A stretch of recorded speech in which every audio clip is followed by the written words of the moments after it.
Hello again. I'm reading No Naked Walls by me, with a lovely painting on the front by Glenn Badham. I keep telling you, but he's a fantastic artist, and I do know there's going to be a new exhibition coming in the not too distant future. Anyway, my book's available on Amazon to be downloaded as an ebook or as the hard copy. And today I'm going to read you Act 6. So here is Act 6, Scene 1. An old raffia hat. I have to say I used to have an old raffia hat, and sadly it fell apart on one of my last expeditions, and I buried it in the bin at the airport before I got back on the plane. But that's irrelevant. One of life's challenges when you sit outside in the sun. Have you noticed that your head gets rather hot? Mine too. What a coincidence. With the onset of globalisation, it's difficult to find a suitable hat that I don't look a twit in. Okay, most hats make me look silly, but I need one that actually suits me and does the job. Hence a raffia hat, with a brim and a touch of class. Walking into a charity shop, there it is, in front of my very eyes, lying quietly on the shelf behind the assistant. Ah, bless. She looks about 95, give or take a week. May I try that hat on behind you? That was Alfie's hat, you know. Can't say I do. She passes me the hat and I notice her hands are well manicured and look in great condition. She catches the line of my hair gaze and says, I used to be a hand and forearm model in my youth. She stops and sighs, still holding on to the hat. I take it from her and place the hat slightly angled on my head. What do you think? It really suits you. Alfie would be proud. Mind you, he was far more dashing than you. Well, if ever there was a better selling line to date, I've never heard of that. Perfect then, I'll take it. You don't see men wearing hats these days. Such a shame. I don't mean those stupid peaked caps that they put on backwards. What do they look like? I totally agree. I want this for protection from the elements while I'm painting outside. Well, don't let the wind blow it away. It's an original, you know. Alfie always bought the best. Can't say I remember where or when he bought it. Might have been Italy or maybe Athens. We loved travelling away together. Oh, so Alfie was your husband then? Good grief, no. He was married to a right old battle axe. She never went anywhere. Lovers, dear. We were passionate lovers. In that case, I shall take extra care. You never know. Maybe it'll become my good luck and schmooze hat. Wear it in good health, my dear, and enjoy every day of your life. I thank her and leave the shop. I think it's a good omen. Finish with the top hat and on with the raffia one. Bring it on. Act 6, Scene 2. Every artist should have a studio. It's more professional, they say. Well, I don't have one. I paint outside and that suits me. My front room is a sort of a studio reserved for wet days. My telephone rings, and one of the artists I used to represent in my gallery days asks if I know of anyone who wants to share his space, as he's finding it difficult to make ends meet. Suddenly I find myself saying, I'll take it, I'll take it. I must be mad, I decide. The studio is in an old factory in need of serious restoration, or to put it more bluntly, being knocked down. The old wooden reception area is tired and falling apart. The sign to the toilets is a sort of, don't bother using them, but this way if you really mean you have to. And by the way, they're conveniently situated on the ground floor at the end of a long corridor with walls spray painted to give a mottled green effect, akin to a mould outbreak. Most inviting, I don't think. And the rickety stairs should be condemned. There's a lift, but I think it's probably safer to use a parachute.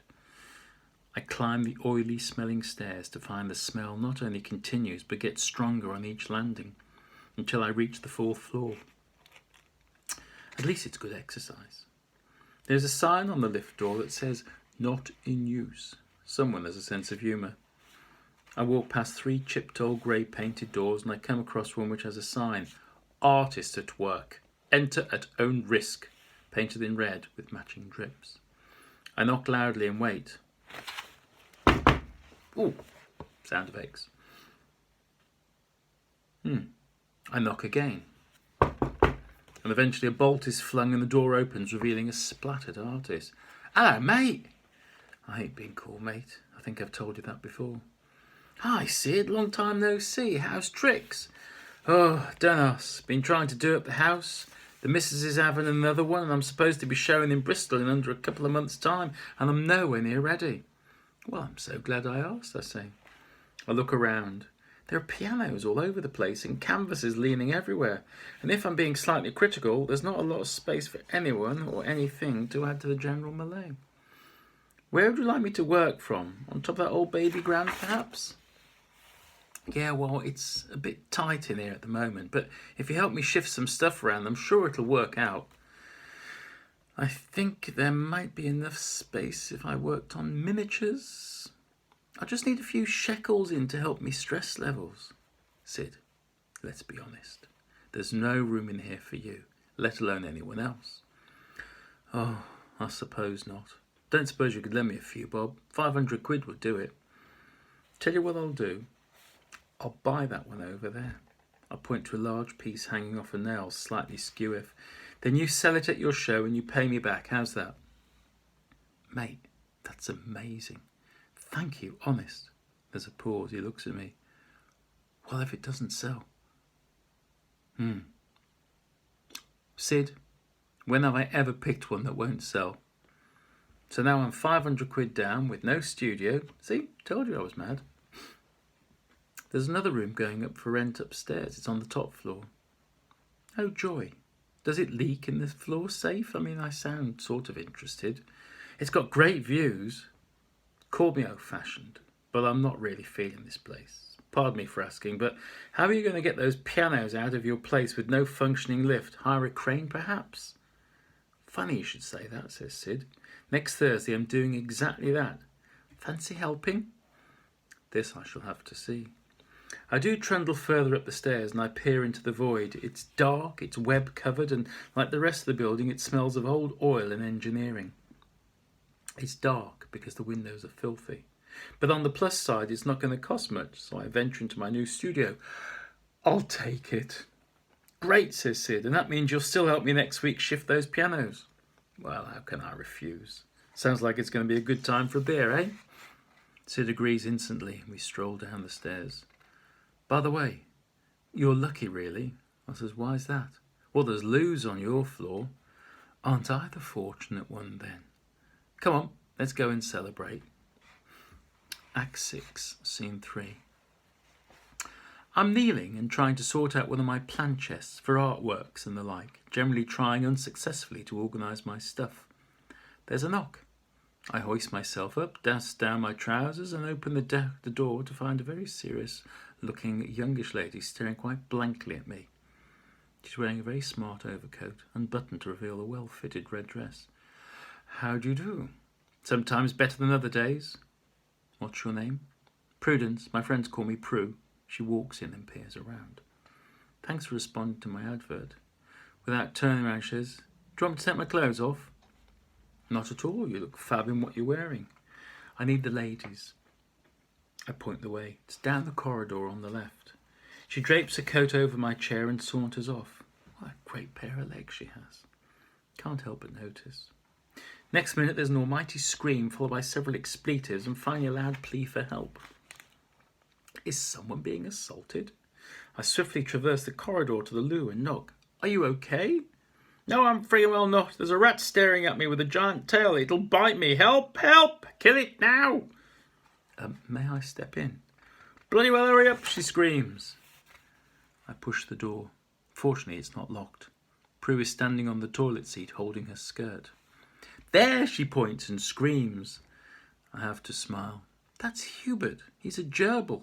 And believe me, he's totally harmless. He prefers lettuces to females. Prue isn't impressed. It's a rat. They're filthy bastards. Poor Hubert is frozen with shock and hopefully unaware of being misdiagnosed as a rat. I bend down and pick him up, putting him in my pocket. I offer a hand to assist with Prue's descent off the loo. She really isn't impressed in the slightest. Maybe a drink might help, I suggest. Prue does not want to drink. Prue does not want to stay. Prue is a stuck-up pain in the arse, or so Hubert would say if he could talk. What sort of filthy studio is this anyway? Prue is shaking, I believe more in anger now more than from being petrified by poor Hubert. Well, actually, I was just sorting out my artworks and sketches the night before you came in. It's a rather tidy studio, thank you. You should see some of the places I've seen in my life. Do I care, she says. Blimey, I reckon she's got up on the wrong side of the street, let alone the bed, and dragged her negativity with her. I tried to get back on track. So would you like to model for me or not? No more effing animals lurking around, she says. No, Hubert's had enough for one day. He'll put the kettle on later if you ask him nicely. Prue stares, cracks her face and walks over to the chair where she simply sheds her dress in one move and sits down. Come on, I haven't got all day, she says. I pull up a stool and grab a pad, a Conte crayon and some charcoal. Her face is as motionless as her body. She has, however, a wonderful torso and she's in great shape. At least, as long as I don't have to draw her mind. The time flies and after 5 sketches I'm done. I suppose you want me to come again, she says. Prue steps into her dress and flicks her hair back, glances at my work. It's all right, that. You should see some of the crap I've had to sit for.